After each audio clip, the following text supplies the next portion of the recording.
Tja, Freunde, was geht? Zurück bei Fire Emblem Three Houses.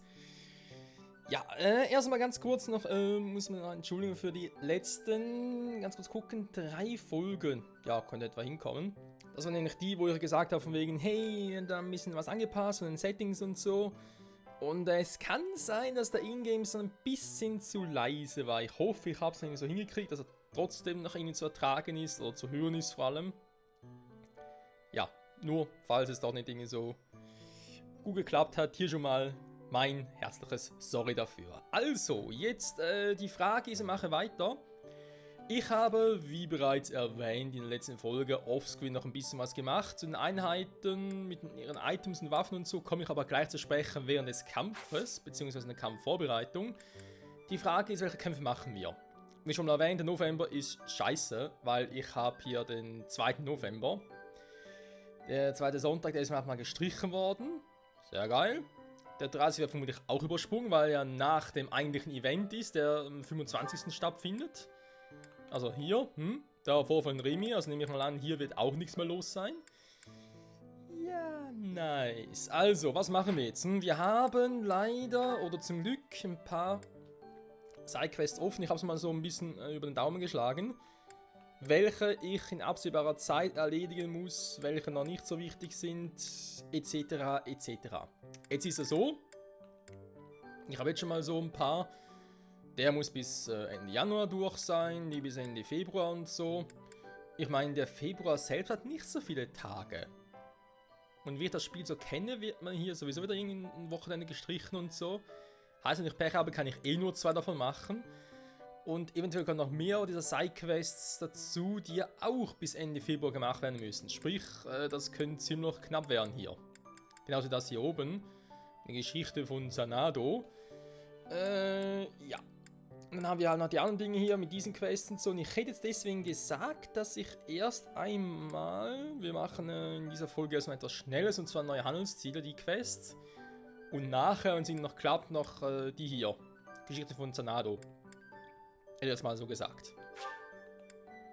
Weil die muss sowieso irgendwie machen. Bin sowieso gespannt, was hier mit dieser Quest genau passieren wird. Und in diesem Sinne, jo. Legen wir los, wa? So. Ach ja. Wie geil. Wie geil, wie steil. Ereignisse. Sehr viele Ereignisse.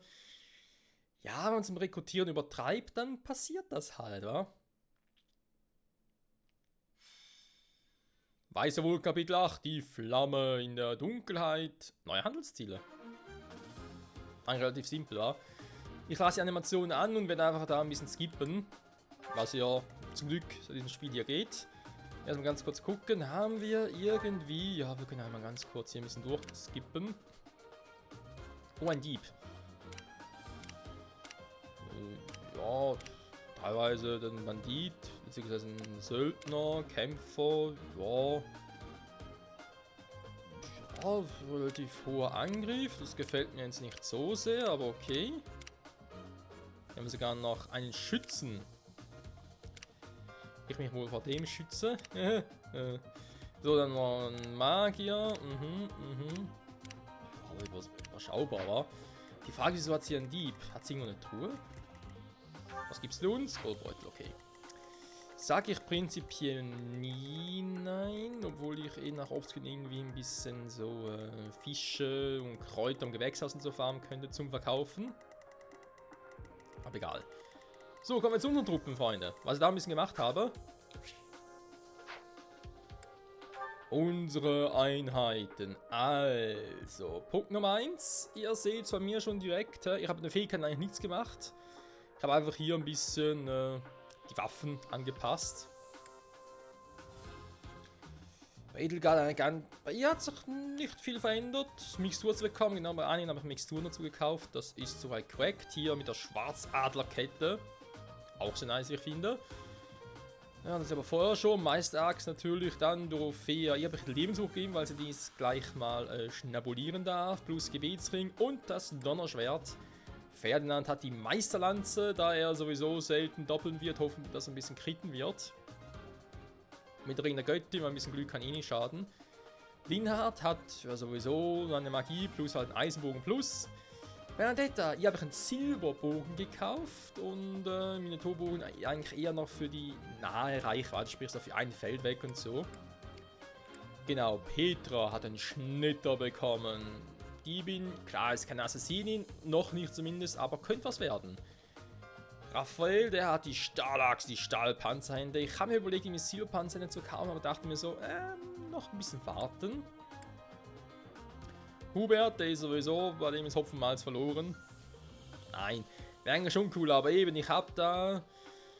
Ja, weiß nicht so, ich glaube, ich werde ihn bei Edelgard irgendwie als Adjutanten rein justieren. Das ist, glaube ich, die klügere Wahl. So, Kasper, ihm aber Silberpanzer gegeben, weil auch er wird kaum doppeln. Deswegen ein bisschen mehr Gewicht macht nichts aus. Trotzdem kann er hoffentlich ordentlich zuhauen. Dann haben wir Flea mit der Übungslanze und dem Heilstab, damit wir jetzt richtig heilen können. Mir zieht es dann eigentlich nichts, weil es sowieso schon cool ist. Ingrid kann nichts machen. Hannemann, der alles kann. Schau mir, genau, ich habe einen Silberbogen gegeben, weil das ist echt krass drauf. Und ganz ehrlich, Manuel und Hannemann werden, glaube ich, sowieso nichts machen. Die gucken aber auch ein bisschen zu. Schäme, glaube ich, jetzt dieses Mal auch noch, weil ich will Ingrid gerne mitnehmen. Auch ein bisschen für Support und so. Jetzt muss ich mal gucken, wie ich das mache. Wir können sie mitnehmen. Ja, da passt doch eigentlich hier noch Ingrid mit. Da wäre halt eine weitere Heilerin, beziehungsweise Magierin. Ich kann nur einen Adjutant mitnehmen, ist wohl scheiße. Muss ja ein bisschen mit dem Level gucken, wa? Raphael hat gerne... Ja, das muss ich auch ein bisschen testen hier, meine Truppen. Da werfe ich jetzt mal Dorothea raus. Ah, genau, bei der Ambrosia. Ganz vergessen zu erwähnen. Ja, werfe ich Dorothea kurz raus, weil der eigentlich sowieso schon stark genug ist. So kriegen wir sowieso kaum Level-Ups. Stimmt eigentlich. Ihr könnt dann, ist jetzt schon wieder hier. Ne, warte mal. Wo kann ich jetzt, also...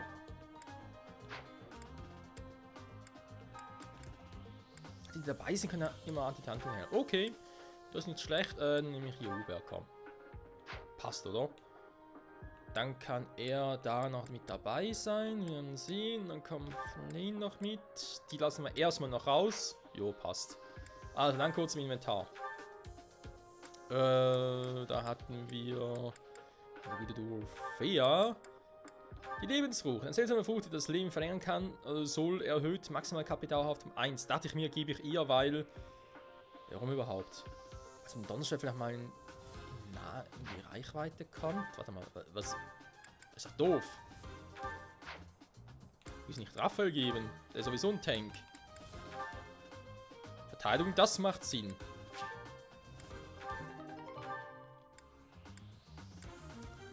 Aber ganz ehrlich, der kann den Rauch.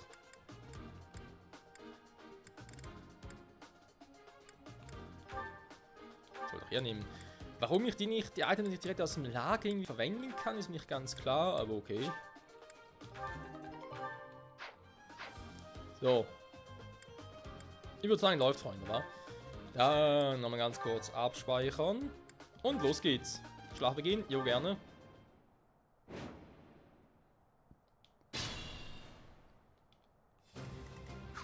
So.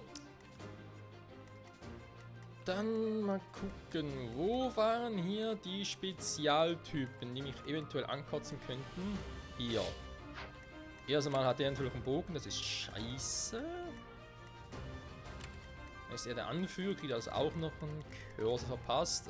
Hier oben haben wir noch einen Magician. Auch keinen Bock drauf. Oh, der Rest ganz einfach. Warte mal, Eisenaxt. Habe ich nicht irgendwo jemanden mit dem Schwertbrecher? Sag mal Peter, oder? Sensei, Kishu, Yuri omoimasu.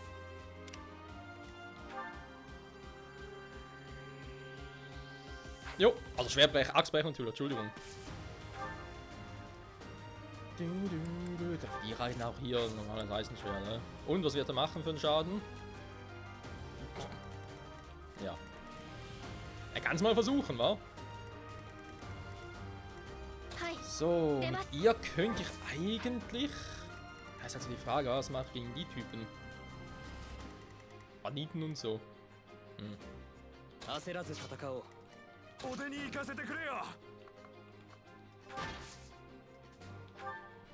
Schick mal ihn rein, weil bei ihm wird dann nicht viel passieren, ganz ehrlich.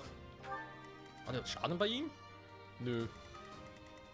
戦いの空気さあ参りましょう Fliegen wir ein bisschen nach vorne, um Punkte abzugreifen. Du gibst mal in Lauerstellung, du sollst ja eigentlich nicht unbedingt Gegner, sag jetzt mal, killen, sondern bist eigentlich eher dazu da, um zu helfen. So. Sonst können eigentlich alle relativ weit latschen. 私の力見せてあげる Würde sagen, passt soweit. Geht doch auf ihn los.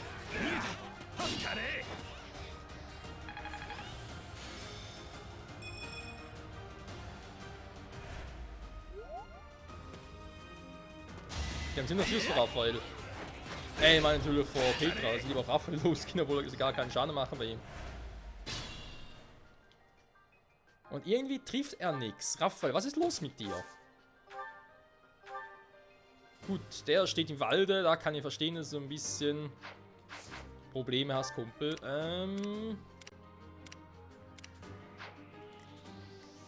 Krass, boah, das mit dir gefällt mir so ganz und gar nicht.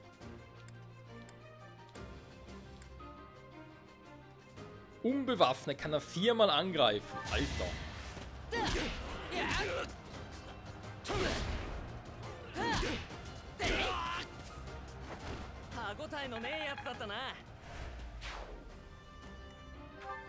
Ja, Level 8, was willst du erwarten? So, Silberbogen, Flieg und Sieg. Kann er mit dem Turbogen nehmen. Flieg und Sieg und tschüss. Kann ein bisschen weiter schießen, dank ihrem Rang. So. Ganz genau, du sagst es.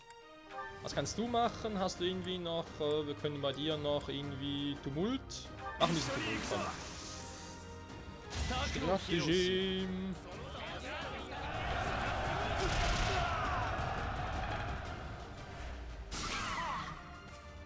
Das tat weh, wa? Dann gehen wir doch schon mal ein bisschen nach... Also, ja, er kann nochmal latschen, stimmt. Gehen wir schon mal ein bisschen nach vorne. Sie kann da... Kasper hieben.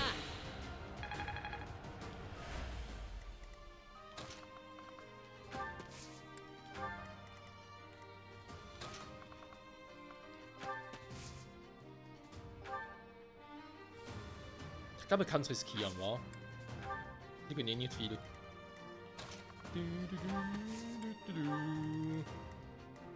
So, was haben wir da noch? Bist du irgendwie kurz vom Level up? Eigentlich nicht, oder?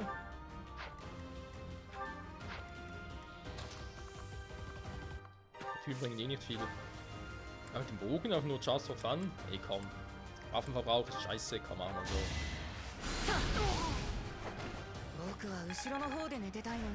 Der legt sich erstmal hin. Okay, dann geht ihr nach unten. Was? Geht auch Michael los? Armer Michael. Er kann einem so leid tun, aber er wollte es unbedingt so.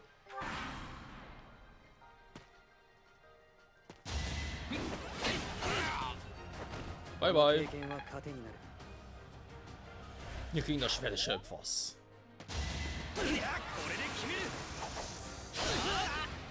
Übertrieben! Haben wir übertrieben, nur Kriegschance.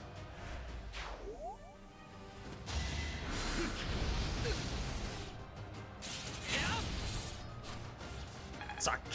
Die Peitsche! Ein richtiges Peitschenschwert. Petra, du hast ja einen Axtbrecher, wa? Und die haben ziemlich Schiss vor dir. Die einfach nichts treffen. Wie sieht eigentlich ein Schnitter hier aus? Wie gewohnt? Ja, passt. Dritten? Geht doch. Das ist das erste Mal cool gewesen, aber egal.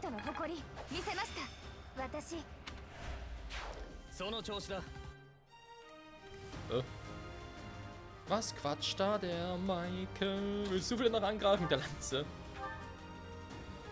Ach, stimmt, du hast ja auch Magie. Hab ich vergessen, ey.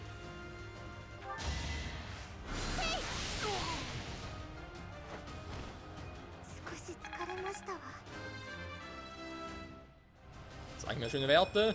Ja, das liebe ich. Magie und Resistenz sollen bei ihr einfach steigen. Bis es geht nicht mehr. Der Rest ist mir ziemlich egal, aber die beiden, die müssen passen. So. Nehmen wir vielleicht mal das Eisenschwert, weil man höhere Ausweichquoten so hätte. In der Theorie irgendwie schon. Sammeln unsere Karten, ganz ehrlich.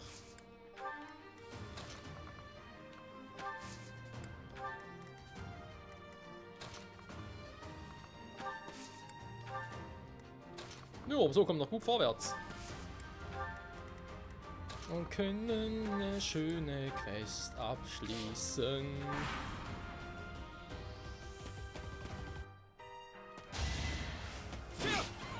Er trifft mit 34%. Alter, ich habe einen Axtbrecher als Fähigkeit. Dingsbums, Waffendreieck gefordert, wisst schon.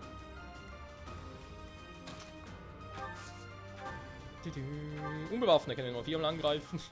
Egal, einfach.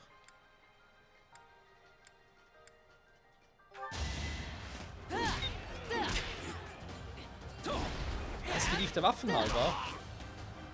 Der macht schon was aus.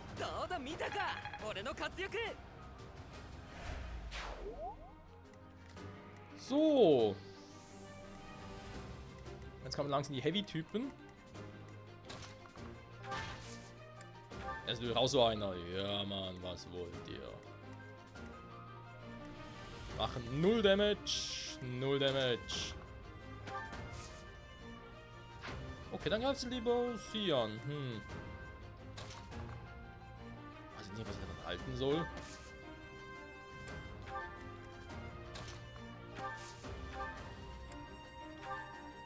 Ich glaube, wenn schon der Bogentyp.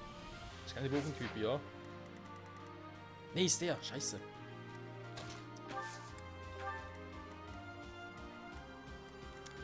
Ja, ist nicht ganz so praktisch, wie ich es gerne hätte.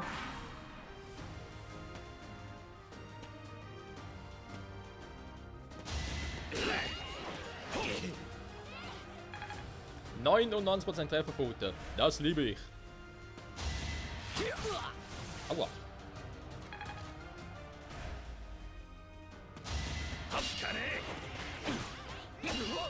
Dann überlegt sich direkt, ob Kaspar eigentlich immer unbewaffnet kämpfen soll. Wenn er 4-mal angreift, so jetzt aktuell 4-mal. Das ist eine Frage, wer er sonst angreift. Er ist ja nicht der schnellste mit seinem Speed, der muss dringend höher. Aber mein generell, der ist jetzt nicht das Dümmste. Nehmen wir Silberbogen, wa? Komm.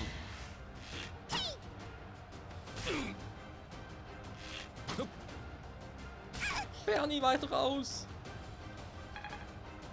Du kannst es, ich glaube an dich. Das wird wehtun.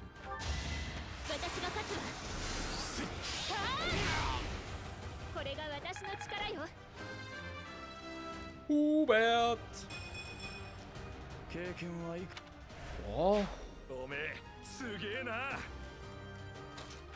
Raphael, willst du auch unbewaffnet kämpfen? Nee, wa?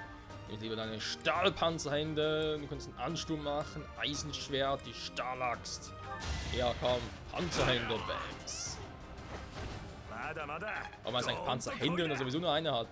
Dann nicht das Schild. Na klar, man gegeben. Stahlschild, von dem her macht es auch Sinn. Aber trotzdem. So. Ich weiß auch nicht, vielleicht noch ein bisschen heilen hier.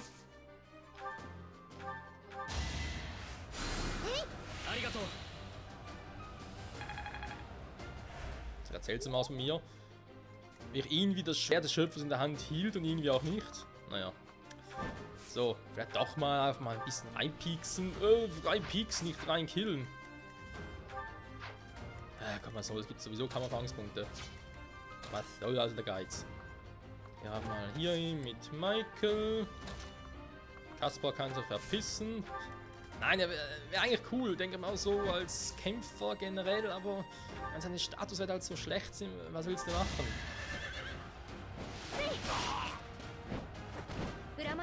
Ist einfach scheiße. Ist scheiße, Mann. Peter war auch dringend im Team, ey. 7 Fällen an, die könnten was reißen, obwohl natürlich Ingrid ein bisschen über ihm steht. Er hat zwar mehr Behendigkeit als sie, Stärke, und wir gucken, beide sind auf dem gleichen Level. So. Magie braucht er ja keinen, aber okay. Behendigkeit hat er mehr, aber er hat so wenig Speed, sie hat so viel Speed. Er hat fast gleiche Verteidigung. Er hat mehr Glück. Mehr Charisma. Ja, muss mal gucken, ne? Aber eben Behendigkeit deswegen, das mit der Meißellanze, das dürfte bei ihm in besseren Händen sein. Als bei den meisten anderen. Hoffe zumindest. So, kaum Erfahrungspunkte. Sehr gut.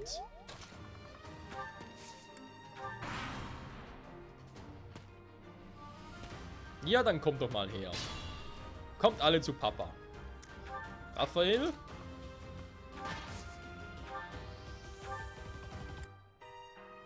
Schwächen gerne. Ah, no damage. Ich meine, klar, muss durchaus sehen, die sind schon ziemlich schwach, die Einheiten. Aber gerade deshalb ist es ja auch so wichtig, weil wenn ich sehe, dass jetzt schon irgendwelche Einheiten Probleme hätten,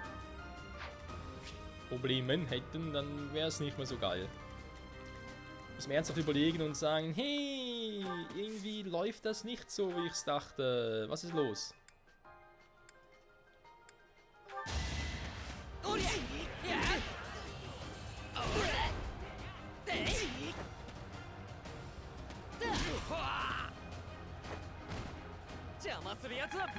Tja, mit der Waffe kann jeder. Mit einer blanken Faust, das kann nur er.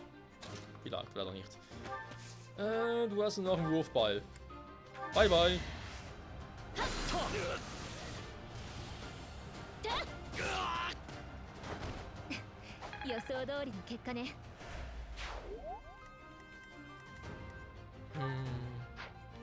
Ferdi? 31% Crit. Ja, aber du machst sowieso nie das, was er will, also... Ja, wobei eigentlich ein höheres Lanzenlevel ja nicht schlecht war.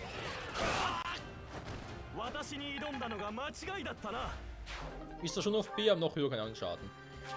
Ja, schick's mal zum Vorrat. So. Neue Handelsziele, geschafft.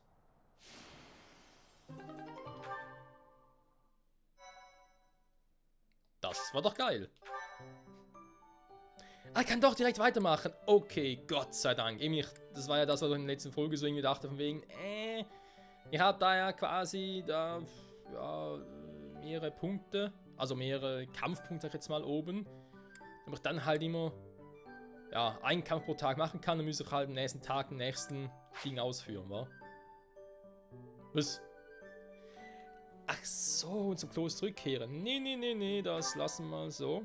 Die Frage ist jetzt bloß, zum Kloster zurückkehren. Ja, dann geht natürlich in einer Woche rum.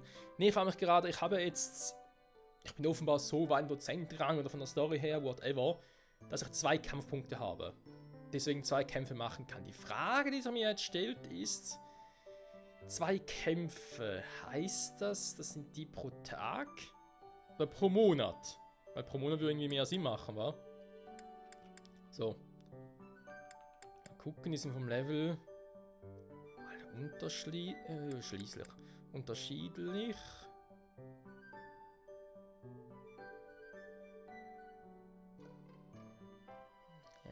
Ich würde lieber das machen. Zeros Schild und Schwert. Schwert und Schild.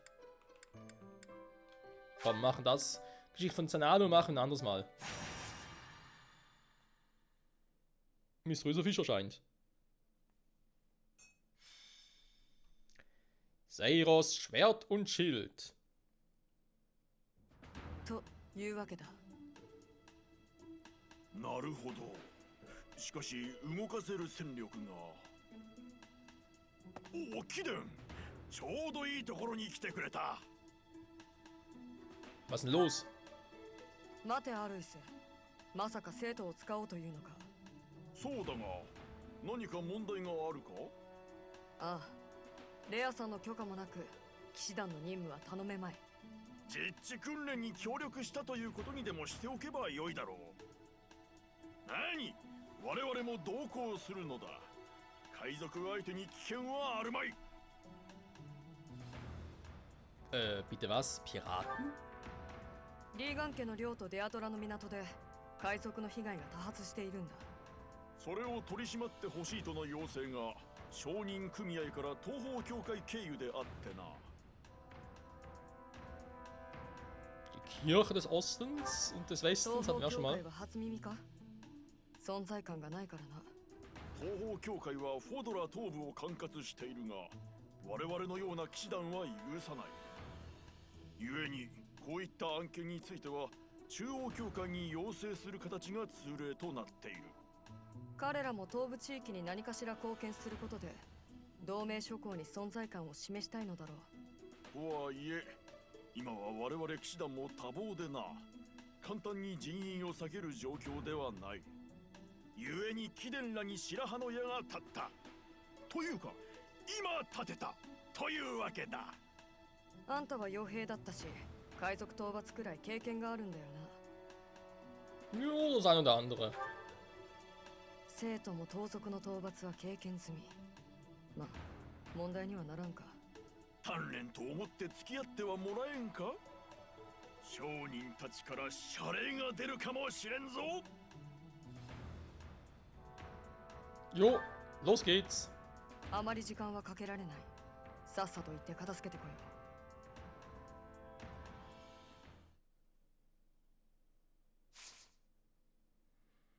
Oder vielleicht doch erst in der nächsten Folge, Freunde. Bis dahin, bye bye.